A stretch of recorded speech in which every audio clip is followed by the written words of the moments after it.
Hello everyone, welcome back to my channel. In this video, let's discuss about the requirements of a good building stone. Means what characteristics should a building stone should possess for it to be used as a part of construction. So we have almost around 12 characteristics or 12 requirements that should be satisfied for a building stone, or to call it as a good building stone, the following characteristics must be satisfied. Okay, so these are the 12 characteristics I'll be explaining you one by one in detail. The first one is appearance. What kind of appearance should a good building stone have? The stones, whatever you are using for face works, means for walls or whatever, whose face of the stone is open out, which is able to see by others, should have a uniform and pleasing color. Correct? And also it should be free from cavities, it should be free from cracks, flaws, and any patches of raw material, loose material, mud material, etc. So the appearance should be very clean and neat, and the color also should be very pleasing, very attractive. Second one is strength. What a good building stone should have good amount of crushing strength, so that it can withstand the load whichever is coming from the superstructure, means from the top floors. When you're using, especially in as a building stone as in foundation, whatever the load is coming from the superstructure, it is transferred obviously to the foundation. Then this stone must be strong enough to uh, take this load, and it should be able to have good crushing strength. Okay, and the main requirement is the compressive strength should not be less than 100 Newton per mm square. Means the compressive strength of the stone should not be less than 100 megapascal. So you have to select such type of stone. Next, durability. So durability means in the long run how effectively your stone is working. So a good building stone should be durable enough to resist all the types of weathering activities. Whatever you have weathering agencies, whatever you have deteriorating agencies like your rain, wind, temperature, heat, whatever, it should be able to withstand everything. That is called a good durable building stone.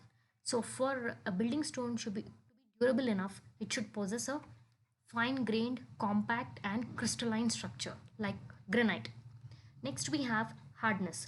So whatever the stones you are using in floors, pavements and aprons in bridges should be able to resist the abrasive forces, means the wearing and tearing action created from the users of that elements like floors, pavements, whoever is using that, it should be the stone should be able to resist the friction, the wear and tear action from such type of users, whoever is using that structural element. So for a good building stone to be or whenever when you say that a good building stone is possessing good hardness, means the hardness of that building material should be more than 14, and also the percentage of wear, the percentage of wearing and tearing of that building stone should be equal or less than 3%. Okay, so we can determine these values from the different test done on the stones. Next is facility of dressing. The stone whatever you are using should be easy to cut. It should be capable of dressed into any size or any shape. Whatever size you want to cut it, you should be easily able to cut it. Whatever surface you want to make it from that stone surface, whatever way you want to dress it, whatever finish you want to give it, it should be able to be very easy operation. Toughness. So whatever building stone you are using, it should be tough enough. The meaning of tough means it should be able to withstand stresses which are developed. Stress means the loads or stress whatever are developed due to vibrations of the machines and also moving loads. Like for example, if you are you are using stones in bridges, so obviously on that you have train moving, on that you have vehicles moving, so it is a moving load, like that. So it should be able to resist the loads or stresses and vibrations due to moving loads. That's what you call toughness. Okay, so a building material whatever you are using in construction in general should be hard enough and also should be tough enough. Next is seasoning.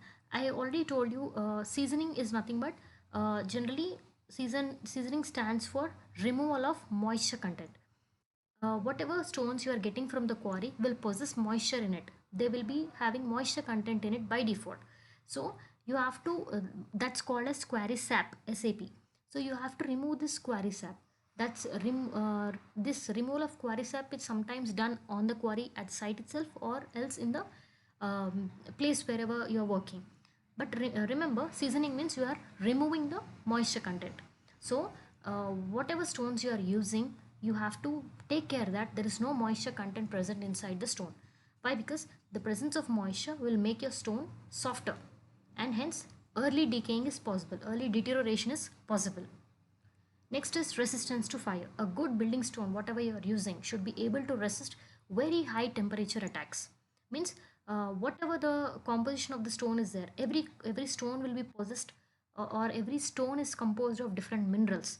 So whatever minerals it is having, they should all have equal coefficient of expansion. Then only they show a good resistance towards fire. Next is porosity. Porosity is obtained from a test called water absorption test. So a good building stone, whatever you are using in the construction, should not be porous in nature. It should be very dense and compact. It should not have holes inside. Once it is having porous nature, it will allow water to penetrate. It will give an access to water permeability. So that should be avoided. Once water starts penetrating inside your stone, it will decay your stone, it will deteriorate your stone, it will reduce the strength of your stone, and finally it will show a big effect on the structure. Hence the porosity should be very much less. So once we will perform the water absorption test and determine the porosity, for a good building stone, the percentage of water absorption should be uh, greater than 5% but less than 10%. Okay. uh, if it is equal to 10% or more than 10%, you should avoid the building stone. So mostly we keep a limit of not more than 5%. Actually, for a very good building materials tool, you should not exceed 5%, but still there will be some cases. So sometimes 5 to 10 is also acceptable. Okay. Next is specific gravity. The building material, the building stone, whatever you are using, especially for big engineering works, for heavy engineering works, for heavy engineering structures like docks, harbors, where your ships are there, ships are kept for loading and unloading purposes, big hydraulic structures. That stone should have very good specific gravity. Generally, specific gravity of stones or coarse aggregate, whatever we call, will vary from 2.4 to 2.8. The range is in between 2.4 to 2.8.